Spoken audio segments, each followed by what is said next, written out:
Bonjour et bienvenue à la vidéo d'aujourd'hui. Je vous dévoile mon prochain voyage qui aura lieu du côté de Universal Orlando Resort. Mais avant de débuter, je me présente Marie-Christine, passionnée des parcs thématiques Universal.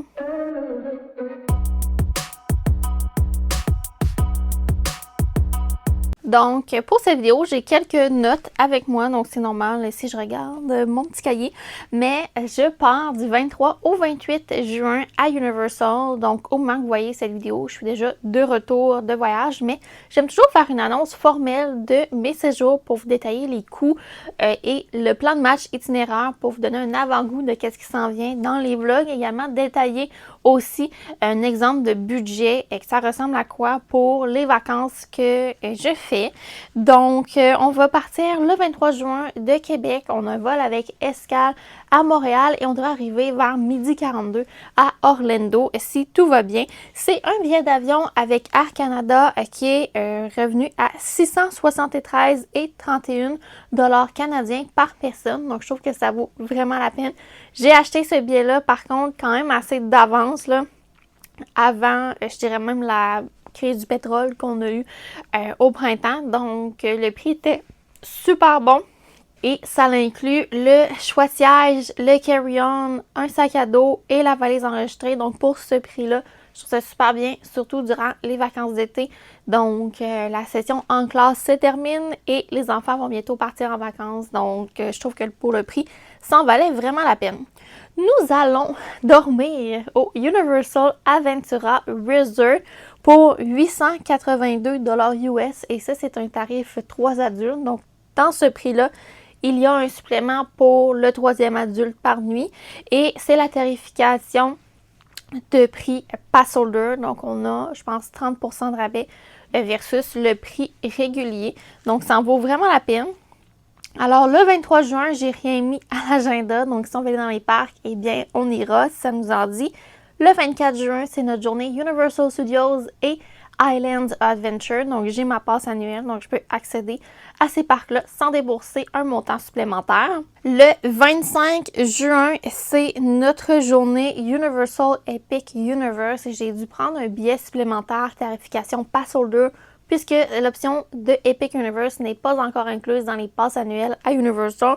Donc, c'est revenu à 152 $ US plus taxes par personne.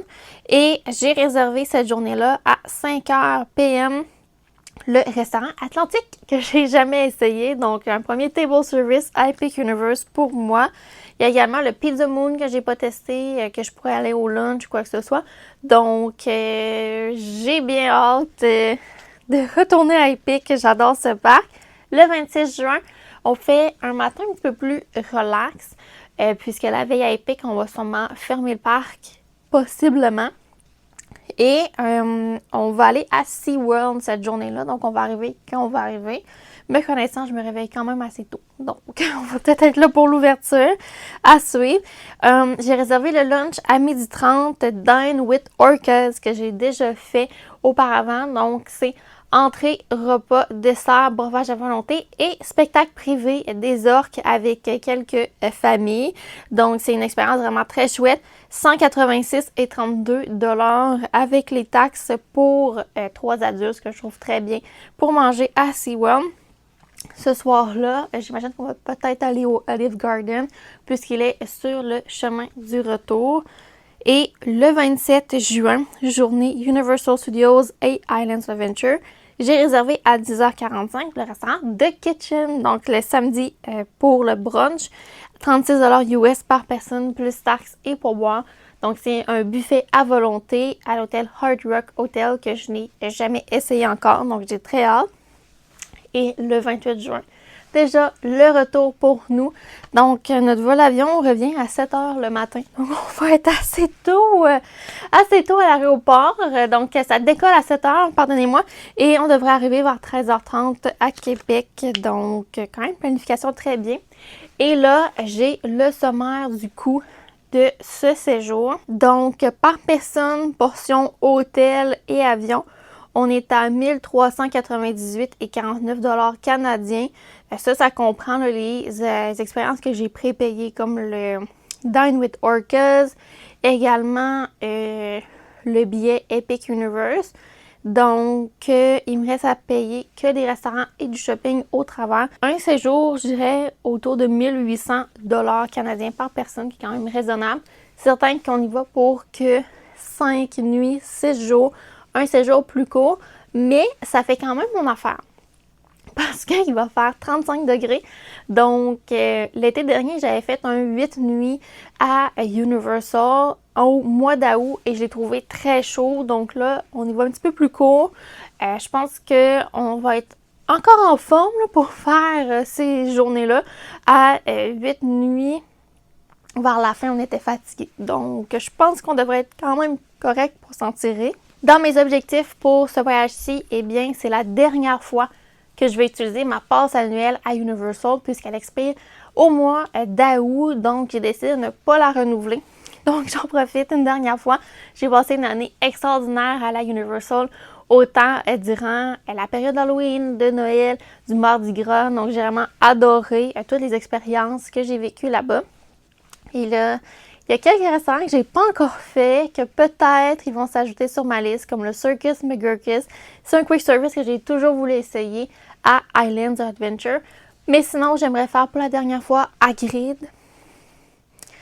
Et vous savez, la première fois que j'ai activé ma passe, je suis allée dans les parcs et j'ai converti un 20 $ US pour un 20, dans le fond, 2 10 $ de monnaie Harry Potter et je ne l'ai jamais dépensé encore. Donc, mon objectif, c'est d'utiliser mon 20 $ de monnaie Harry Potter dans le monde d'Harry Potter, que ce soit pour une collation, un souvenir, peu importe, je dois utiliser cette devise. Sinon, je pourrais la garder en souvenir, mais why not? On va l'utiliser pour la cause. Sinon, j'ai pas nécessairement des objectifs intenses. Je veux vraiment profiter de l'hôtel Aventura. Puisque il y a une super belle piscine et il y a un bar sur le toit à cet hôtel-là. Donc, j'aimerais prendre peut-être un verre un soir et observer la vue. Autrement, peut-être, durant ce séjour, je vais tester le pool hopping. Donc, certains hôtels Universal sont partenaires et on peut donc, avec notre clé d'hôtel, aller au lobby de l'autre hôtel et demander une passe de jour pour la piscine. Donc, là, Aventura est annexé au Sapphire Falls. Donc, peut-être que je vais aller à la piscine du Sapphire Falls et pour visiter l'hôtel en tant que tel. Peut-être faire une petite navette fluviale vers le City Walk. C'est vraiment un séjour pour relaxer, profiter et fermer ce chapitre Universal, dont j'espère que vous avez adoré me suivre dans la dernière année. Je me suis éloignée un peu de mon traditionnel Disney World pour vous présenter Universal. Donc, j'ai pris une passe annuelle Universal pendant 1 an et ce chapitre se termine. Donc, un petit peu de nostalgie, mais je suis très excitée pour la suite et de vous dévoiler qu'est-ce qui en viendra prochainement de mes vlogs de voyage avec quelques surprises en vue. Donc, sur ce, merci de suivre mon aventure et la prochaine vidéo sera ce que j'apporte dans ma valise pour Universal en été. Donner un petit peu des cues. Qu'est-ce que j'adore amener, qu'est-ce que je planifie pour la météo et tout ça. Fin juin est une période très chaude, donc on se revoit la semaine prochaine. Ça fut un plaisir pour moi et on se dit pour une prochaine fois. Bye!